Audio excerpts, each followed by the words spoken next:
Hello and welcome to another episode of PodcastDX, the show that brings you interviews with people just like you, whose lives were forever changed by a medical diagnosis. I'm Lita. I'm Jean, and Ron is not going to be joining us today. Collectively, we are the hosts of PodcastDX, and on today's show, we'll be talking about winter safety. Oh, yes, winter safety. Yep. Well, since it's almost winter time here in the Midwest, it's a pretty important topic. Mm-hmm. Let's start out by giving a definition of hypothermia. According to the Mayo Clinic, hypothermia is a potentially dangerous drop in body temperature, usually caused by prolonged exposure to cold temperatures. The risk of cold exposure increases as the winter months arrive, but if you're exposed to cold temperatures on a spring hike or a capsized boat, or if you fall in a lake, you could still be at risk of hypothermia. Normal body temperature averages between 98.6 degrees, with hypothermia core body temperature drops below 95 degrees. In severe hypothermia, core temperature can drop to 82 degrees or lower. Okay, and when I think about winter safety, I think about categories of winter safety. Okay. So I think about personal or individual safety. I think about also like when you're in home, winter safety, travel and transportation when you're out and about, safety, and then community winter safety, because we all have to look out for one another now more than ever. Right. So tell me about personal winter safety. Well, like you were saying, you want to avoid hypothermia, and you also want to avoid frostbite. And to do that, you need to stay warm and dry. And when possible, wear layers of clothing, warm, dry layers, and add or remove layers as needed to maintain a warm body temperature. Mm-hmm. And then you also need to wear warm, comfortable, like not too tight, slip-resistant footwear. Mm-hmm. Limit exposure to freezing temperatures. And then watch out for signs of frostbite and hypothermia. And as we said, hypothermia is when your body's temperature is too cold.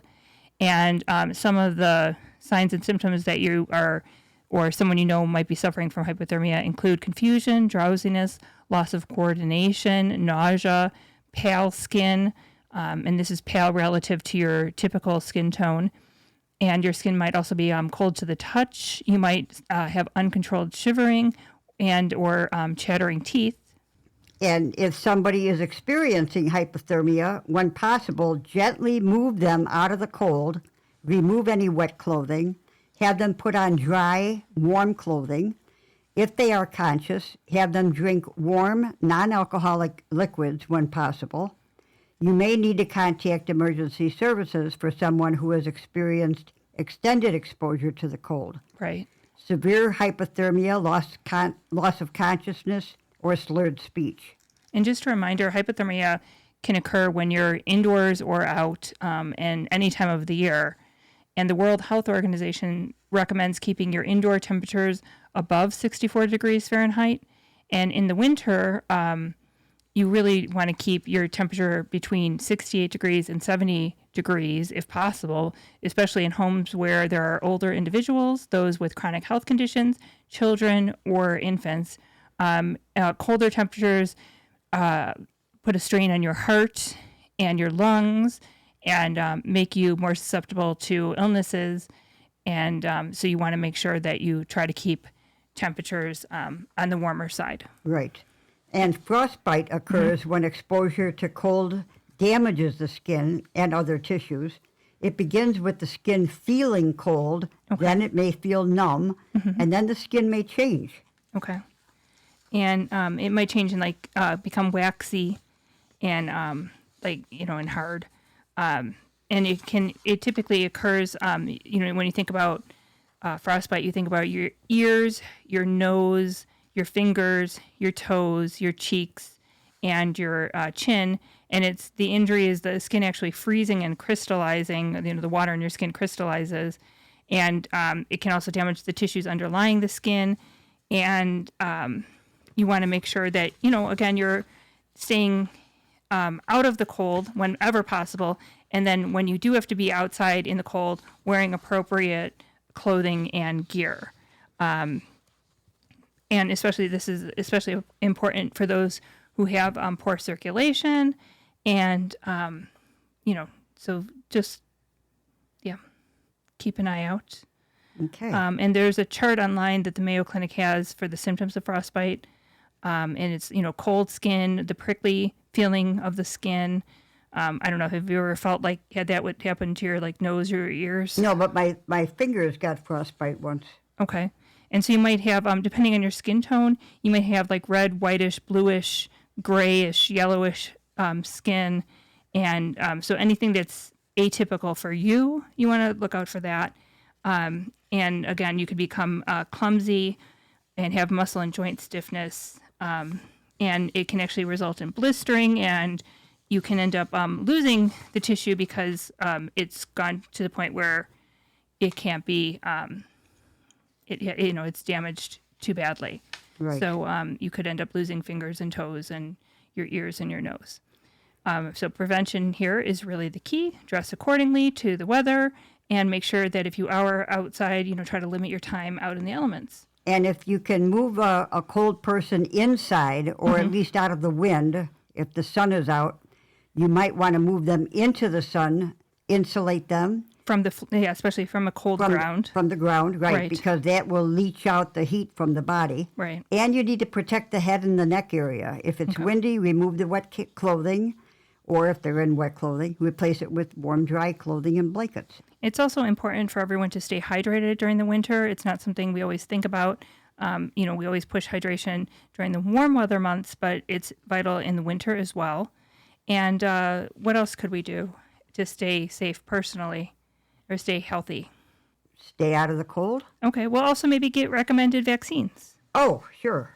That makes sense. Okay, so maybe Just in general health. in general health. Okay. Especially because if you're spending more time indoors in enclosed spaces with other people, the transmission of upper respiratory infections in those tight enclosed spaces where there isn't fresh air and colder temperatures to keep the viruses around longer, you're more likely to, there seems to be an uptick in flu, RSV, pneumonia, and COVID around this time. So if you can get those vaccinations, and to help prevent cold and flu transmission, make sure that you wash your hands frequently. And if someone in your household has an upper respiratory infection, make sure you keep eating utensils clean and sanitized, and don't use, the same towel to dry your hands, and, try to prevent the spread. Okay. And also shoveling snow can put an extra strain on, your lungs, your heart, and your muscles. So, and snow is deceivingly, it looks light, it looks fluffy, but it is heavy when you're trying to push it out of the way. So, if possible, use maybe like a snowblower, ask someone for help, or see if there are services available in your area so that you're not physically moving that snow, especially if you have chronic health issues or are in the older population or out of shape, because this is not the time to try to, push yourself. Okay.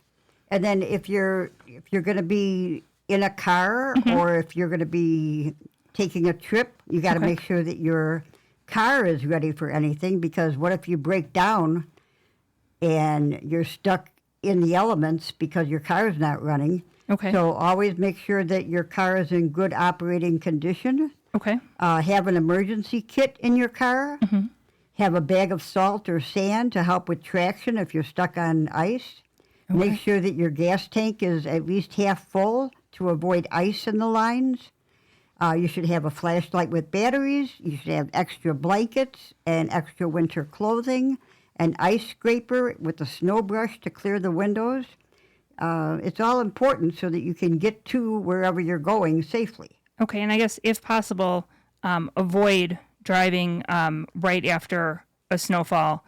If you can, wait until streets have been cleared and salted or treated, however they're treated in your area. And then make sure that, if you're using defrosters, don't drive with, fogged up windows.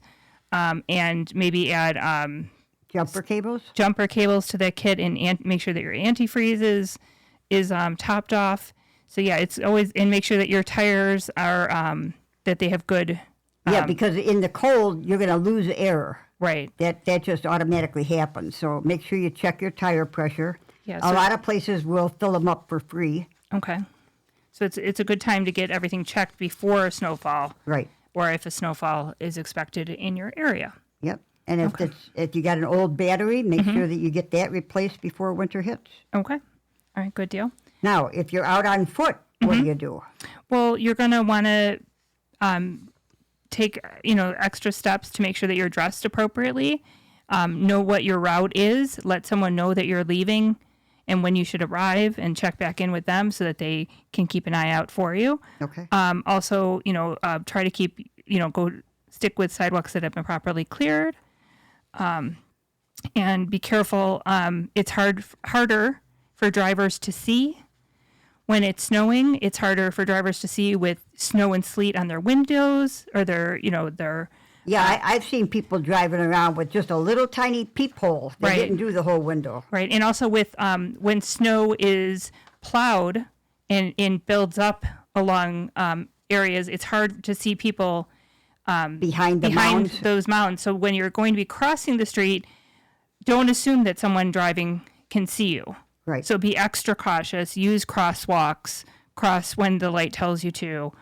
Just be extra cautious, because it's not a great time to fall or anything. So be extra careful. And then also you want to be careful at home. Okay. How are you careful at home? Well, if possible, prevent carbon monoxide poisoning. It's carbon monoxide can develop when you're using fuel sources, so like kerosene, natural, coal. I'm trying to think of other wood. So it's odorless and it's non-irritating. So the first sign that you have carbon monoxide poisoning could be a really bad headache, but you want to make sure that you have carbon monoxide detectors and smoke detectors in your home, because they'll be able to catch the carbon monoxide levels before they get to the point where they're causing poisoning, hopefully. Okay. And make sure that they are working properly. If you're using a grill that's an outdoor grill, it should only be used outside.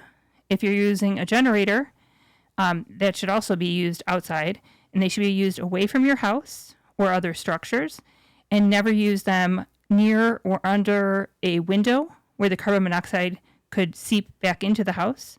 Or, don't use them near a doorway where the carbon monoxide... that must be why when they were sizing up the house for the generator, they said by regulation, you should not have a generator within 5 feet of a window. Right, yeah, because you don't want carbon monoxide seeping into your house and killing you.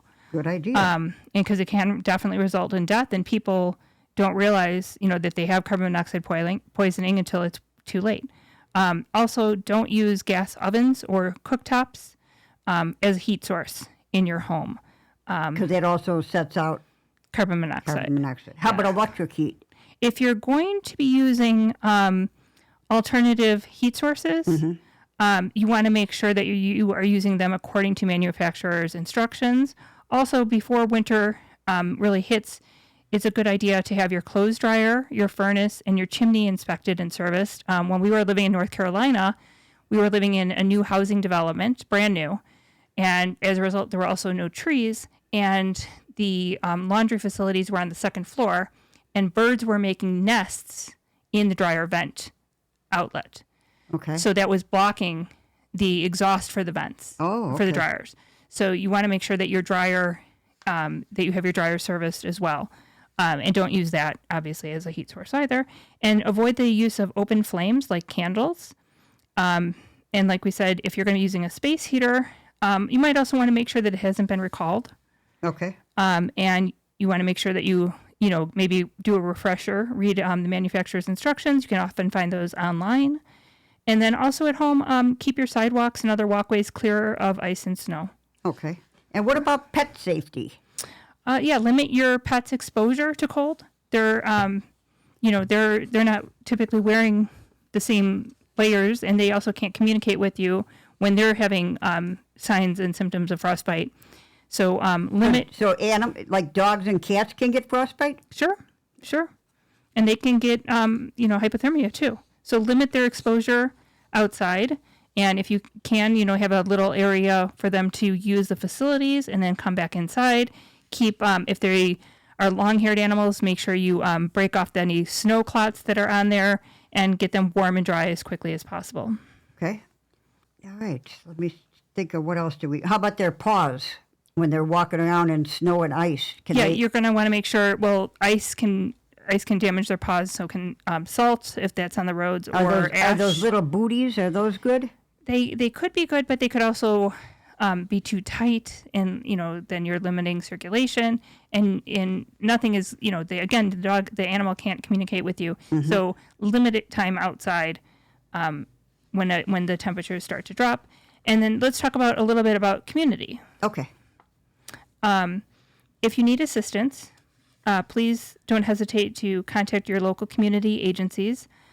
For example, in the past, local utility companies like ComEd here, they provide electricity, and NICOR that provides natural gas, along with the American Red Cross, have provided individuals free in-home inspections of ovens, dryers, and furnaces.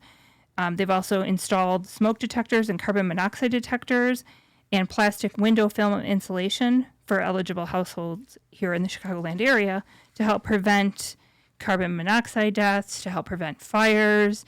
They also have provided, first aid kits, water, and small food rations in case you do get stuck at home for a couple of days. And it's important to keep, those things on hand as well. Okay. And then it's also important, if you do have elderly friends, family members, or neighbors, to check on them and make sure that they're where they are is warm enough and that they have adequate, food and everything, and keep an eye out for everybody. And then also, if you can, donate socks, coats, warm clothing to local clothing drives for displaced individuals or others in need.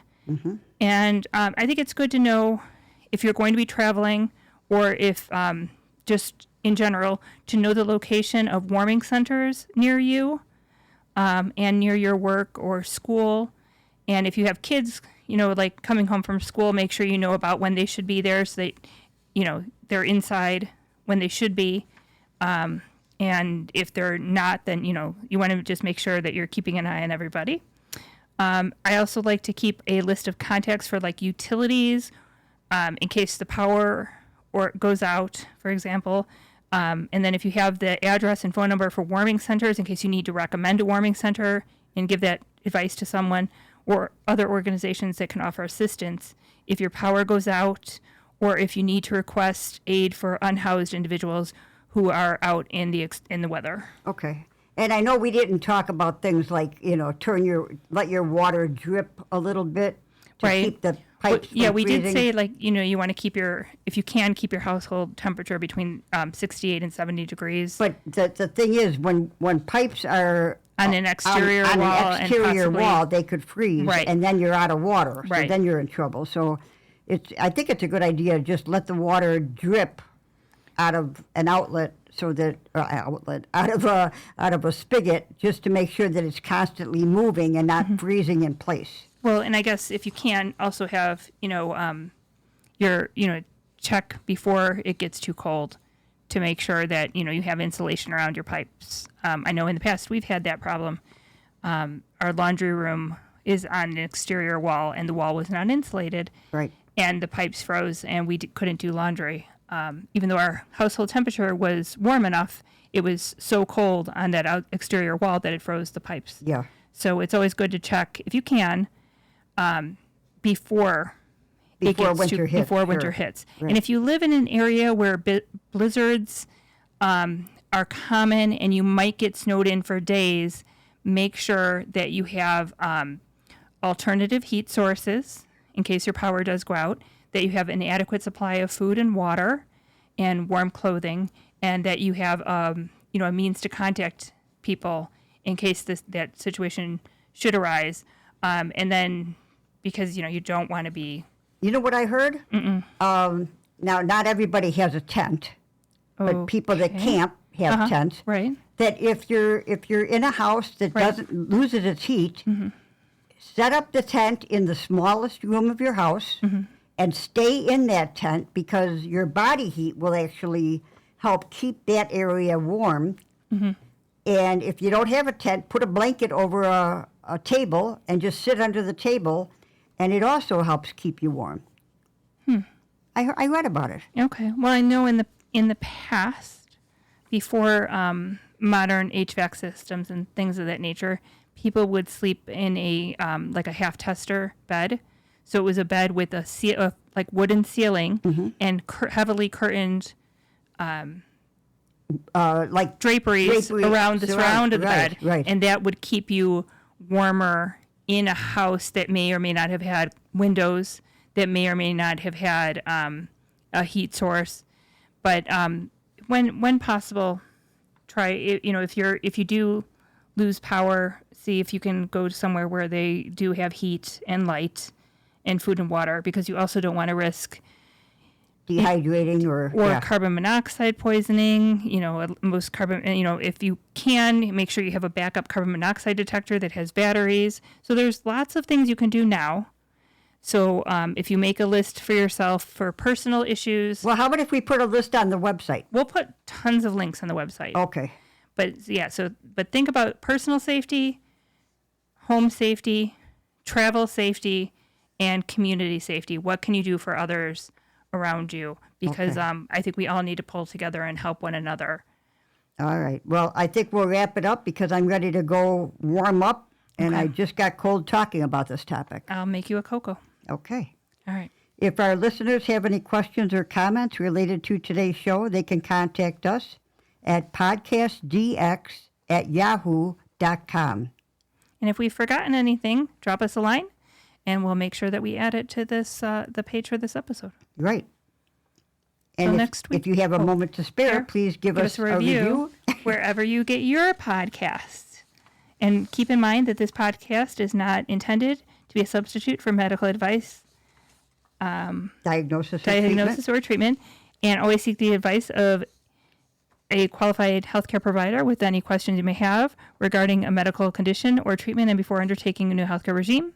And never disregard professional advice or medical advice or delay in seeking it because of something you heard in this podcast. We are not electricians, we are not plumbers, and we are not HVAC specialists. So always check with the experts when it comes to winterizing your home. And please stay warm and safe and take care of one another. Talk to you soon.